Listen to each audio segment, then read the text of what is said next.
Welcome to Madison HD Sportsnet, presented by the JMU Alumni Association. We're joined by men's soccer head coach Tom Foley for the final coaches show of 2015. Coach, thanks for joining us. Thanks, Nate. Good to see you. So, we just finished up the CAA Tournament for JMU. We haven't talked in a couple weeks. So, in the weekend prior, we played at College of Charleston, and we won 3-2. It was a big win, advanced to the semifinals up in New York. Just talk about that game a little bit. Well, it was a challenging match from a standpoint of we traveled a lot at the end of the season, and to have to go back down to Charleston to play a match to get through the quarterfinals to get on to the semifinals of the CAA. And a good Charleston team that's very good in the attack. And our guys came out very well in the first half, scored 2 goals, 2 very good goals, and kept working hard. And then the beginning of the second half, we scored our 3rd goal and put Charleston under a lot of pressure. And again, it's tough to keep a team down, especially at home. And Charleston came back and was able to score a goal in the 75th minute and put a lot of pressure on us, and had a tremendous free kick in the 85th minute.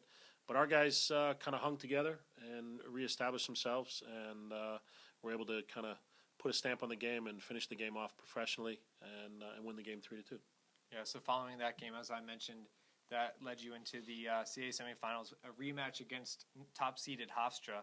Unfortunately, we fell 2-0 in that game to end the season. But just talk about the effort that the guys put out there in that game. I think you have to give the guys a tremendous amount of credit for the way they handled themselves towards the end of the season, and the effort that they put out against Hofstra was indicative of that. And the guys worked very hard. We created some chances early in the game, but weren't able to finish. And then Hofstra was able to get a goal, and then we had to chase the game a little bit. And Hofstra was too good of a team to chase the game. So we worked hard to try to do that, but they were able to score a 2nd goal, and we were unable to score a goal to get back at them. So give Hofstra a tremendous amount of credit. They went on to win the tournament, beating Delaware 2-0. So I'll give a lot of praise to our guys. They fought hard all the way down to the last minute, and we just came up a little bit short.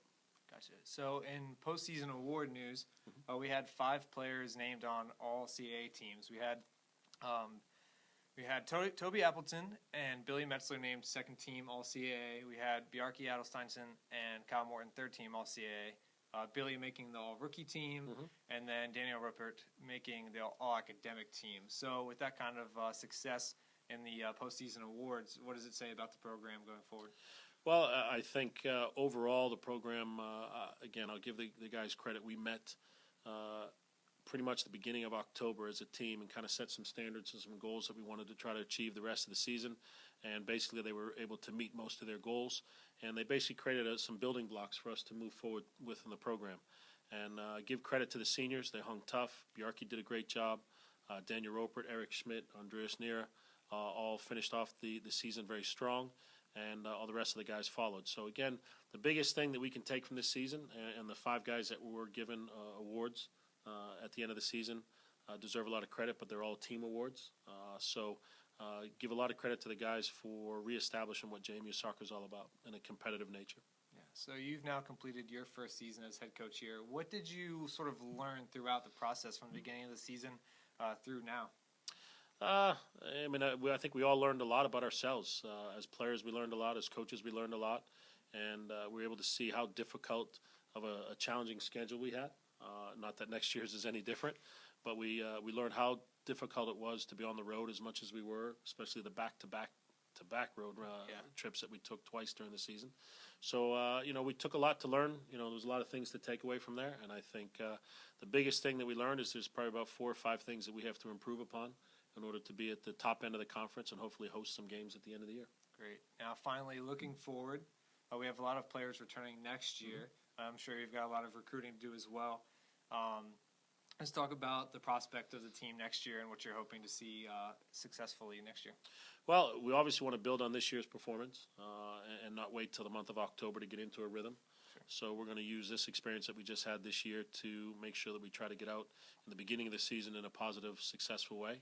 I'm going to look to the returning upperclassmen to provide us some leadership.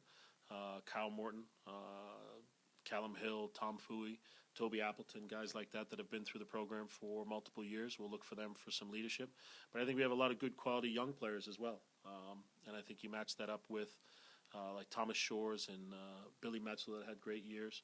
and even some guys that came off the bench that didn't play as significant a role from a time standpoint, but a significant role nonetheless from how successful we were. I think we blend those together with the incoming players, and we hope to get off to a better start in August and September of next year, and then carry that throughout the whole season. Great. Well, we enjoyed watching the team and talking to you each week this season, and we look forward to talking to you next year. Thanks, Nate.